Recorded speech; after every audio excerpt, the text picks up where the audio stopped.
Ana Eva López Buscairol, la licenciada en Estudios Orientales, y es momento de hablar de Confucio. Así es. Hola, buenos ¿Cómo días. andás? Bien, bien.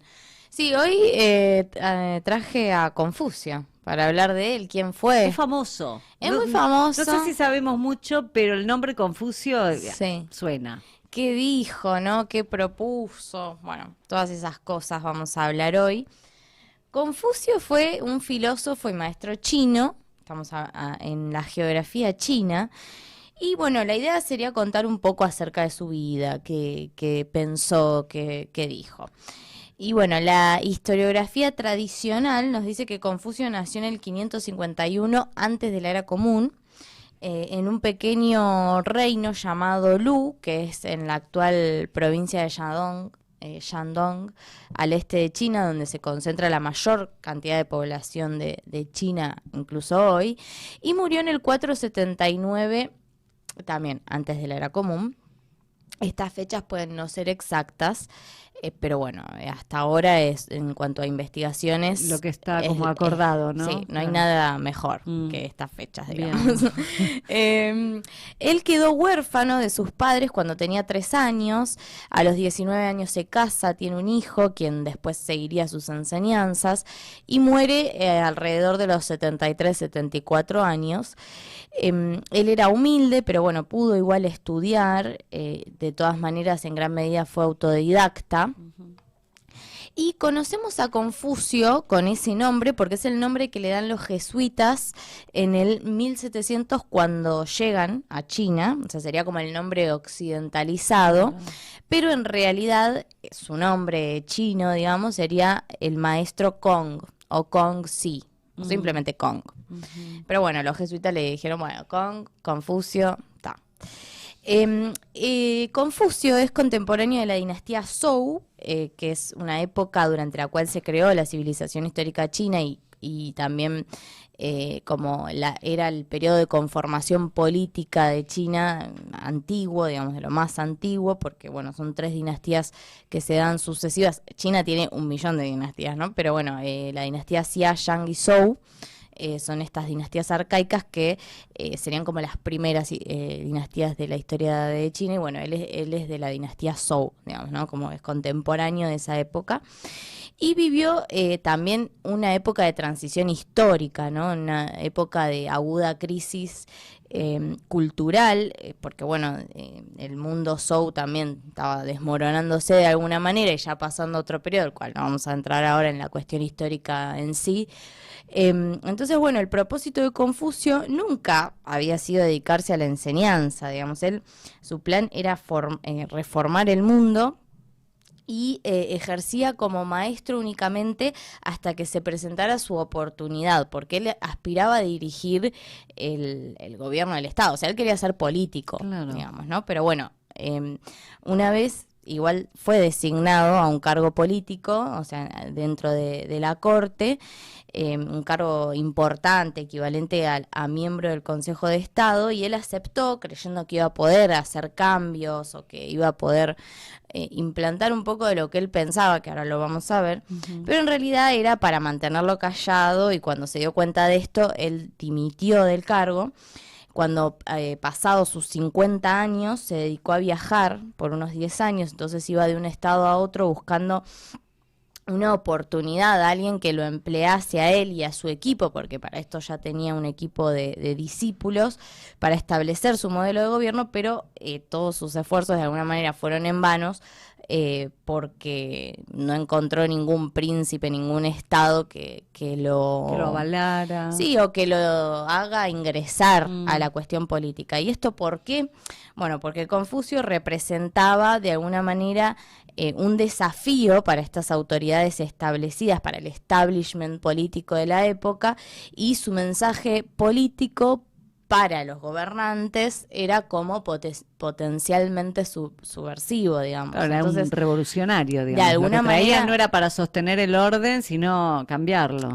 Claro, entonces por eso no lo querían adentro del gobierno, ¿viste? Y aunque cuando él viajaba era recibido con respeto, digamos, no era que lo maltrataban, pero eso era el principio. Después ya le pasaba un empezaban tiempo, a bajar claro. el precio. Claro. Exacto, y de hecho él no encontró ningún tipo de apertura política y muchas veces fue obligado a irse y otras a huir directamente para salvar su vida. Claro, O sea, claro, porque lo perseguían, sí, claro, lo total. perseguían. Entonces, desde este punto de vista podemos afirmar que la carrera de Confucio, teniendo en cuenta que él quería ser un político, fue un total fracaso, digamos, fue una Pero porque figura él siempre trágica. buscaba ese aval y buscaba moverse, que él ingresara a los gobiernos y todo, pero mientras tanto tenía un apoyo popular. Y tenía sus discípulos, porque él seguía siendo maestro, digamos. O sea, yo digo que fue un fracaso, que fue una figura trágica, porque su verdadera vocación, él quería ser político, no maestro. Entonces, como que desde ese punto de vista lo digo, ¿no? Y como que de alguna manera esta trágica realidad de Confucio como político fracasado fue sustituida socialmente por el mito glorioso del Confucio como el maestro supremo de China, digamos, ¿no? Que es como que en China Confucio es lo máximo, digamos.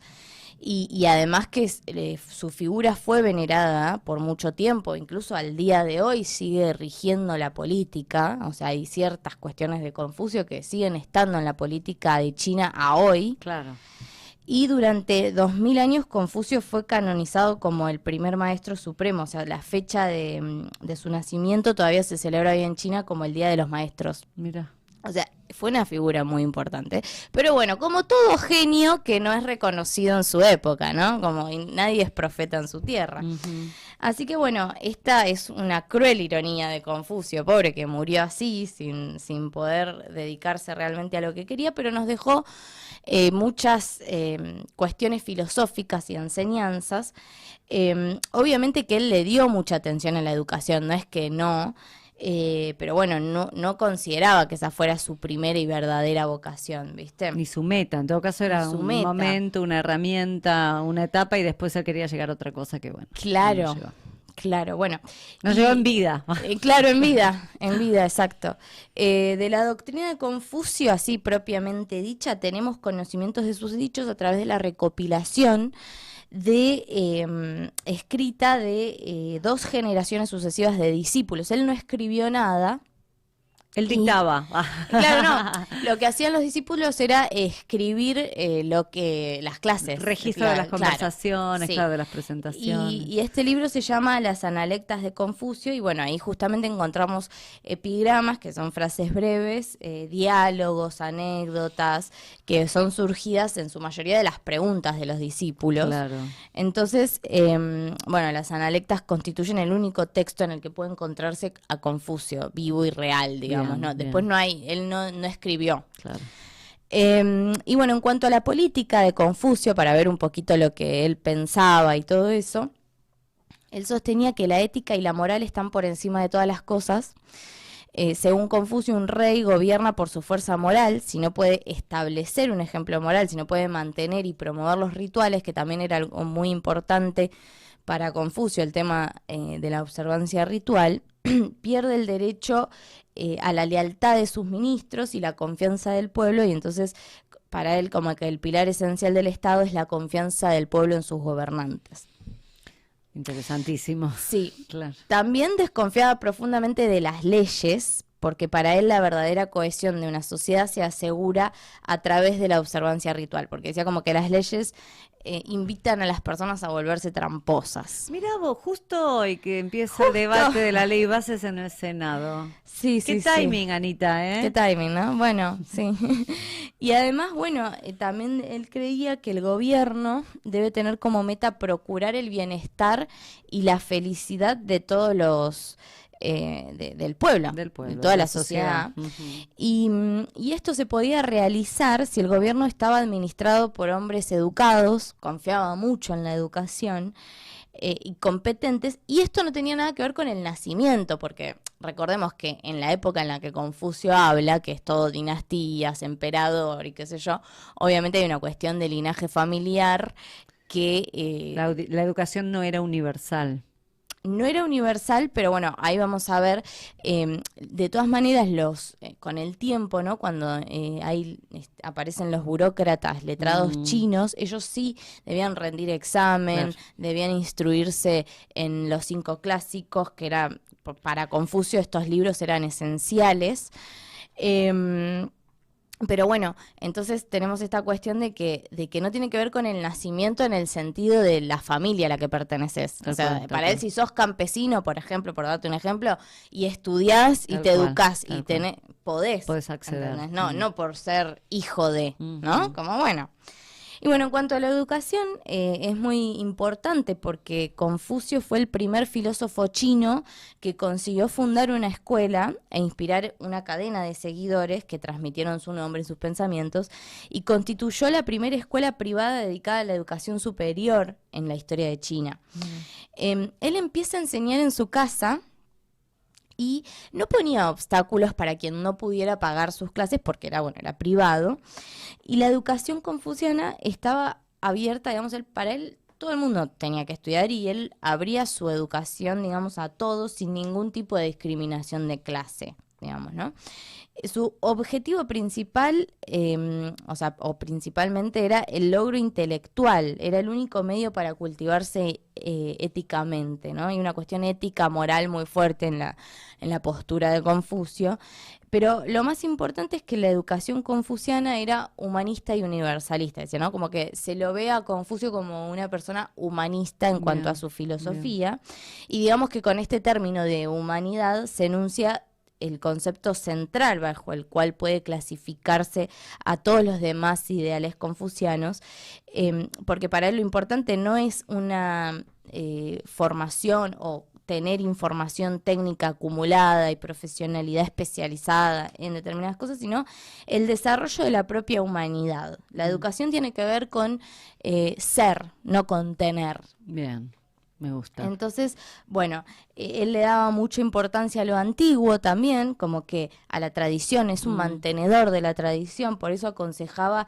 que los letrados chinos tenían que leer estos libros que te decía, estos clásicos. Y él se consideraba a sí mismo, digamos, como un transmisor de la sabiduría que provenía de esta tradición. No es que se consideró a sí mismo como un mensajero de nuevas verdades, o sea, como que él venía a decir algo completamente nuevo, sino un simple transmisor y renovador de estas ideas antiquísimas, que también es un poco lo que sucede con los clásicos, ¿no? Un clásico es eso, un libro que con el tiempo también se le van... Se resignifica, tiene nuevas elaboraciones. Sí. Eso pasa en muchas culturas, digamos, no es solo acá. En la India pasa muchísimo, por ejemplo. Entonces, Confucio quería que los hombres puedan pensar por sí mismos y estaba dispuesto a enseñar el modo de pensar y que busquen las respuestas por ellos mismos, y admitía que él no es que tenía la verdad, no es que él decía, no, yo tengo acá la verdad y la verdad es que lo que hay que hacer es esto, no, sino que él decía, yo tengo una manera de buscar la verdad, que es mediante la educación, ¿no? Y entonces ahora me gustaría que veamos algunos conceptos muy específicos de Confucio, claves, para entender su pensamiento, que es, el primero es la rectificación de los nombres. Y él sostenía que para que exista un orden en la sociedad, obviamente que vamos a tener diferencias con cosas que vamos a escuchar de Confucio, ¿no? Estamos en una época antiquísima, en otro tipo de sociedad, también hay que ponerse en contexto, ¿no? Total.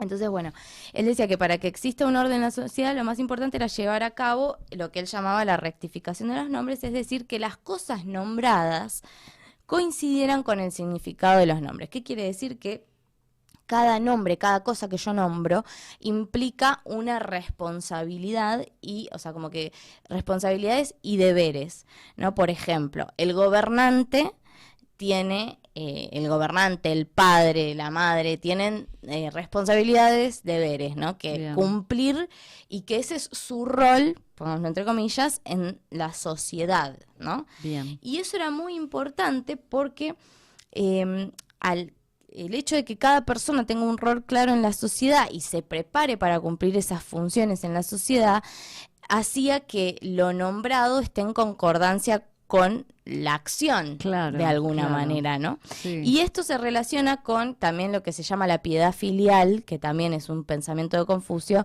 que es como una especie de cadenas de obediencias relacionado a esto del rol que cada uno debe cumplir en la sociedad, y a su vez es un orden que se da dentro de la familia, pero que es como la unidad mínima que se traslada a toda la sociedad. ¿Qué quiero decir con esto? Que por ejemplo, el hijo menor debe obedecer al hijo mayor, el hijo mayor debe obedecer al padre, la madre debe obedecer al padre, el Verticalista padre, y claro, patriarcal. exacto. Bien.